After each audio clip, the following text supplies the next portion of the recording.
What's up yo guys? So for today's video, ito yung araw na pupunta kami ng Baguio dahil celebration ng birthday ng aking beloved mother. And sinama lang namin si Bambam dyan. Chika-chika lang kami dahil wala siyang kapalitan mag-drive, which is nakakapagod niya naman yan. Diba? Finally nakauwi na kami and si mama sobrang miss na miss niya ang kanyang apo. Ito pala yung gabi, kakain si baby ng kanyang first solid food. By the way, yung kinakain pala ni baby dito is yung giniling na rice with munggo kasi yun yung sinadjust ni mama. Hinayaan ko lang sila mama na sila magpakain kay baby dahil miss na miss nga nila si baby. Halata naman ng gustong-gusto niya yung kinakain niya.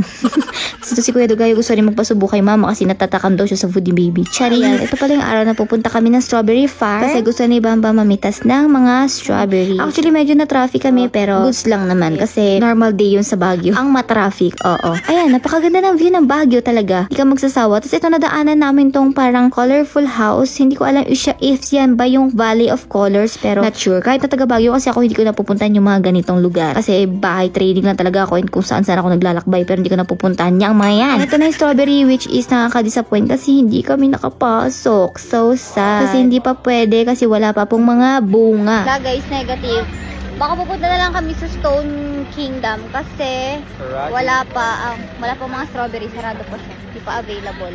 So, wrong time. So, yan, ito pala si Baby Flex ko lang. By the way, nandito na pala kami sa Stone Kingdom and papasok na kami. Nagbayad na kami ng entrance namin. Kami guys sa Stone Kingdom.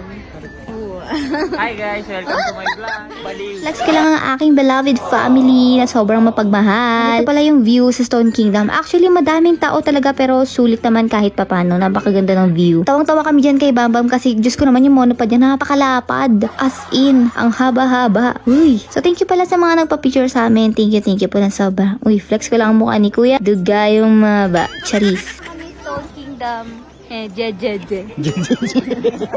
So yung view, pag medyo umaakit ka na sa taas-taas, oh wow, may pa-transition si Kuya Dugayo. Siya kasi yung naging cameraman namin. Yan, itutur namin kayo dyan kasi habang naglalakbay kami dyan, paakit kami na paakyat sa pinakataas. Alam niyo ba si Bambam, pinakagusto niya kasi mga view, mga ganyan. Gusto niya yung mga pinupuntahan namin, is magaganda talaga yung view. Tapos amis na amis kasi talaga sila sa ulap. Yung fog, ayan o, diba? Pahinga lang ako dyan kasi dahil nakakapagod. Basang-basa na yung kilikili ko, waterfalls na siya. Ito yung final view. Nasa pinakataas na kami. Ayan po ang Stone Kingdom dito sa Baguio. Ayan, pinapadede lang namin si baby kasi nagutom kami at dumaan kami dito sa Grumpy Joe which is natagalan mag-serve pero solid naman yung food. Masarap naman kahit papano. Guys, thank you all for watching. I hope nag-enjoy kayo sa video na to.